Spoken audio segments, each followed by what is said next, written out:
All right, settle in, folks. Welcome back to Daily Market Narrative, where we try to make sense of the financial world without needing a decoder ring and a strong drink, mostly. Today, after the much-anticipated Jackson Hole soiree, the market's humming a new tune. It's a risk-on melody, apparently.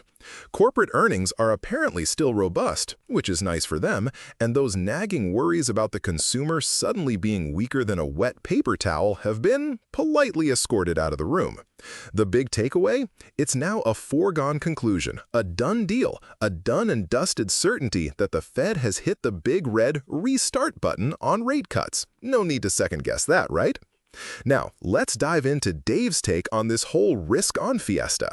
On the bull side, you've got this narrative screaming that the Fed's pivot is real, like a unicorn sighting, or a politician keeping a promise. The strong earnings are the icing on the cake, proving these companies are still printing money faster than a Las Vegas slot machine on a Saturday night. Plus, if consumers aren't about to suddenly start eating cat food, then maybe the economy isn't teetering on the edge of a cliff after all.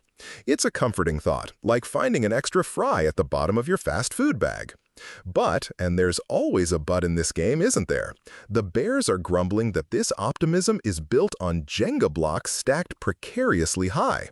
They're whispering that maybe, just maybe, this risk-on is just the calm before another storm. What if those earnings are a mirage, a final burst of energy before the tank runs dry? And as for the consumer, well, they've been known to surprise us, usually not in a good way. This whole rate-cutting certainty, it feels a bit like booking your vacation before you've actually confirmed the flight details. Still, for now, the party's on, and nobody wants to be the one to turn off the disco ball. All right, let's get our crystal ball out and check the squiggly lines with our technical check-in. So, the SPY ETF, our trusty barometer of, well, something, is looking pretty spiffy on the higher time frames. It's in an uptrend, which is always a good look. And ever since Chairman Powell did his whole Jackson Hole shtick, even the daily chart seems to have found its mojo. Now, if the SPY decides to grace us with a couple of closes above, get this, 645, yes, you heard that right, 645, then the next logical stop, according to these magical lines, is a breezy 665. Of course, because this is the market, and nothing is ever that simple, we've got some crucial support levels to keep an eye on, namely 640 and 620. If we dip below those, well, the party might get a bit awkward. It's amazing, isn't it? Trillions of dollars dancing around based on whether a line goes up or down. Truly a testament to something. Now for the news that actually matter, the headlines that matter. First up, we've got default warnings start to pile up in the private credit market. Apparently, this whole private credit scene is starting to look a bit like a leaky boat. More companies are flashing warning lights suggesting they're in a bit of a pickle. The market impact? Expect investors to get a tad more skittish, which could mean loans get harder to get and more expensive. So, if you're a company relying on this stuff, maybe start packing a lunch. Next, Nvidia asks suppliers to halt H20 work, information says. Nvidia, the AI chip darling, is telling its suppliers to put the brakes on the H20 chip, the one they tweaked to get around US export rules for China. This is big, folks. It could mess with the AI hardware supply chain and potentially slow down AI development in China. On the flip side, it might just be a golden ticket for Nvidia's competitors. Then we have mail carriers pause U.S. deliveries as tariff shift sows confusion. Apparently, the government's tariff tinkering has made a mess of things, so much so that mail carriers are hitting the pause button on some deliveries. This is a classic case of unintended consequences, leading to delays and potentially higher shipping costs. It's like trying to assemble IKEA furniture with instructions in Klingon.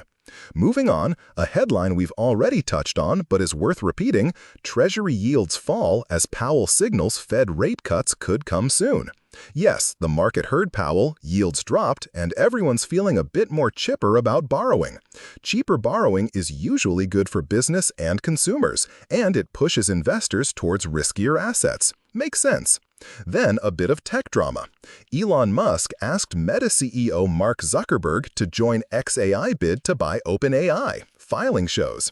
So Musk, the guy who likes to shake things up, apparently tried to get Zuckerberg in on his plan to buy OpenAI. Imagine that boardroom meeting. This could seriously shuffle the AI deck, creating a megaforce or just a really awkward tech feud. Speaking of awkward, Britons turn most confident about their own finances in a year. Brits are feeling good about their wallets. This increased confidence could mean more spending, which is generally a win for the economy, and, you guessed it, retail and services. Moving on, U.S. farmers facing double whammy of trade war and bumper crops. Our agricultural pals are getting it from both sides. Trade wars are messing with exports, and a massive harvest is driving down prices. It's a tough gig, potentially meaning lower food prices for us, but financial pain for the folks growing it. Might need some government handouts for that one. And now for our A Look Ahead segment, where we peek at the economic calendar to see what might make us spill our coffee. We've just come off the big one, the United States Jackson Hole Symposium, where all the central bankers gathered to, well, talk. And the main event from that was, of course, United States Fed Chair Powell's speech, which we've already discussed at length. He hinted at rate cuts, and the market went wild. Looking ahead, it's a bit quieter on the big policy announcements, but we've got the United States Baker Hughes total rigs count and the United States Baker Hughes oil rig count coming up. These are basically weekly snapshots of how many oil rigs are drilling in the U.S. More rigs usually mean more oil production, which can influence oil prices. So, if you're invested in anything energy-related, these little numbers might be worth a glance. So, to wrap it all up, the narrative is decidedly rosy, with rate cuts on the horizon and strong corporate earnings. The charts are pointing up, and even consumer confidence is perking up in some corners of the globe. But remember, the market loves a good story, and this risk-on tale is still being written.